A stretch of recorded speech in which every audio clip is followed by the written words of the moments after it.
it's Mimi G here with another tutorial as part of the Mimi G for Michael Levine collaboration.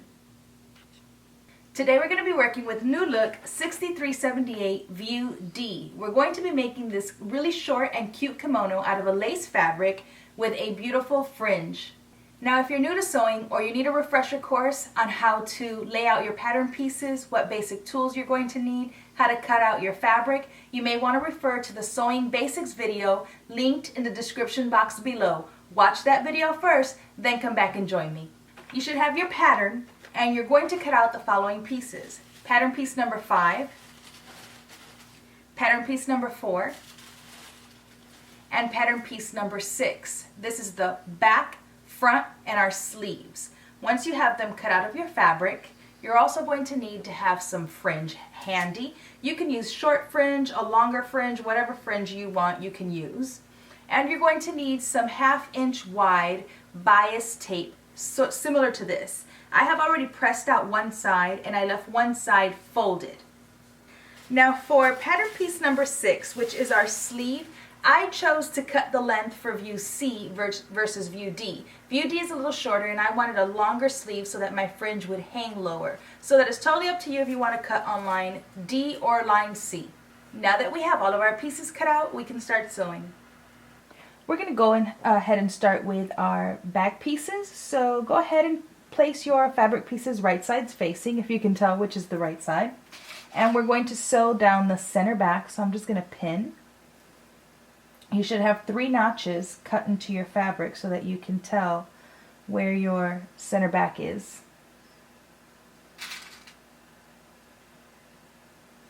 And then pin again at the bottom. And we're going to sew using 5/8 of an inch seam allowance. Backstitch at the beginning and at the end.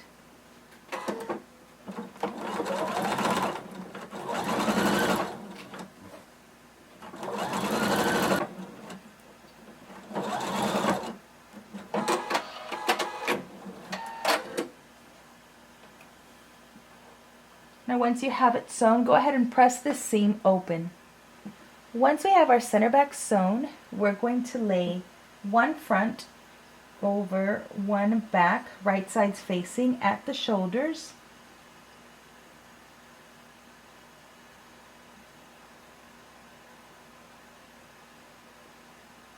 And you're going to pin the other shoulder the same way, front to back, right sides facing. Backstitch at the beginning and at the end.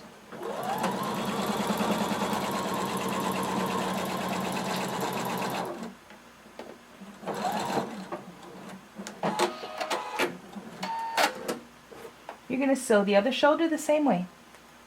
Once you have front to back attached at the shoulders, press your seam allowance towards the back. Set this aside and grab your sleeves and your fringe. Measure out a piece of fringe that is the same width as the bottom of your sleeve, and we're going to pin it overlapping our fringe onto our fabric about 1/2 inch, and we're going to pin. Now the fringe on the sleeve is optional. You can tell from the pattern that it's not listed. It's just something I think is cute, so I added it. But you can skip this part if you wish.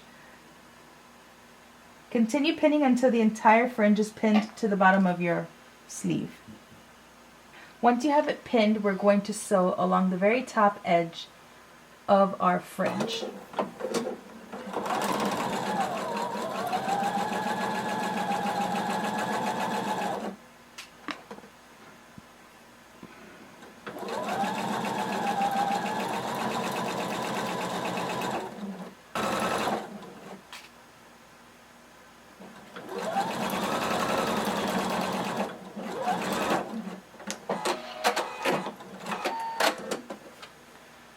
Once your fringe is sewn on, give it a good press using a cool iron, and then we're going to attach our sleeves to our kimono.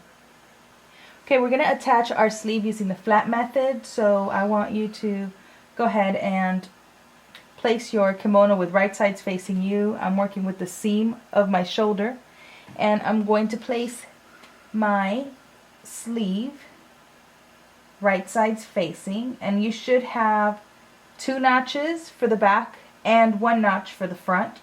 And I always like to mark the center of my sleeve.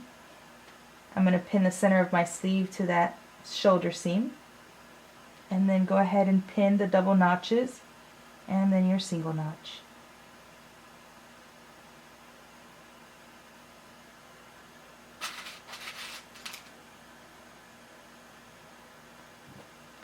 And we're going to sew using 5/8 of an inch seam allowance.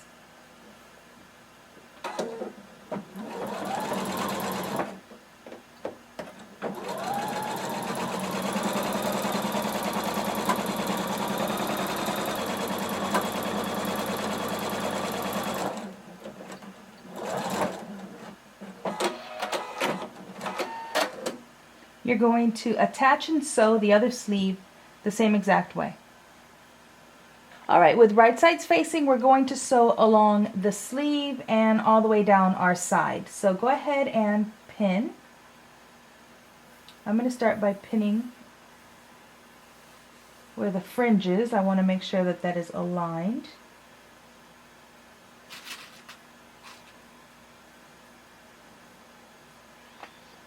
Pin there. And then pin a couple more places along the sleeve, at the seam,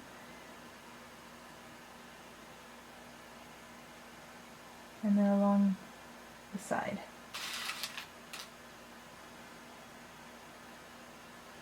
And we're going to sew in one continuous seam using 5/8 of an inch seam allowance.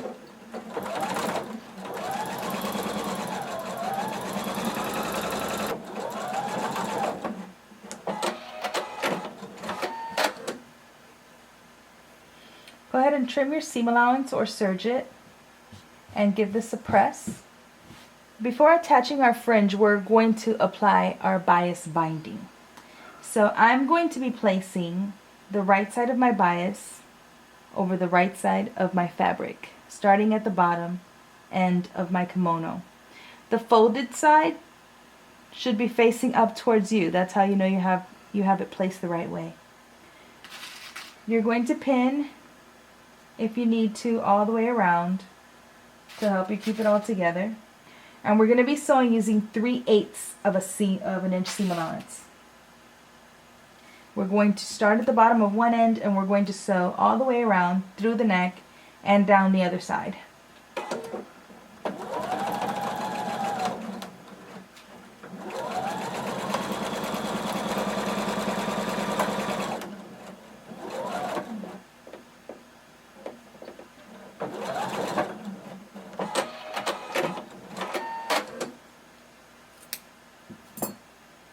Now what we're going to do is we're going to trim any fabric that extends beyond your bias binding, and then we're going to press this so that the seam allowance is facing the bias binding, and then we're going to fold it and we're going to sew along the edge.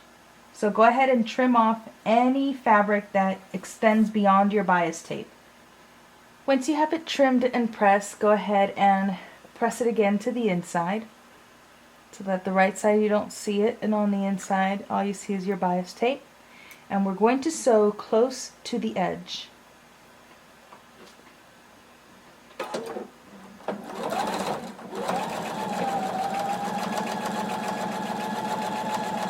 Once you're done with your bias tape, you can go ahead and give it a final press. And now we're going to pin our fringe to the entire bottom of our kimono.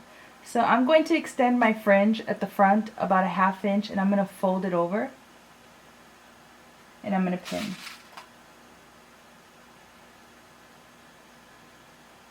And then you're going to pin all the way across the bottom just like we did for our sleeve, overlapping about a 1/2 inch.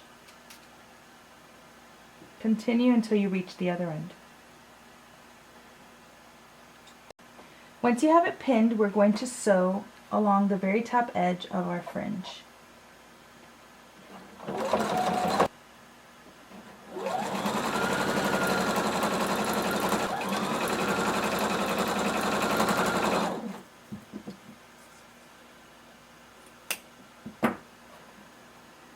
Remember to overlap the other end as well.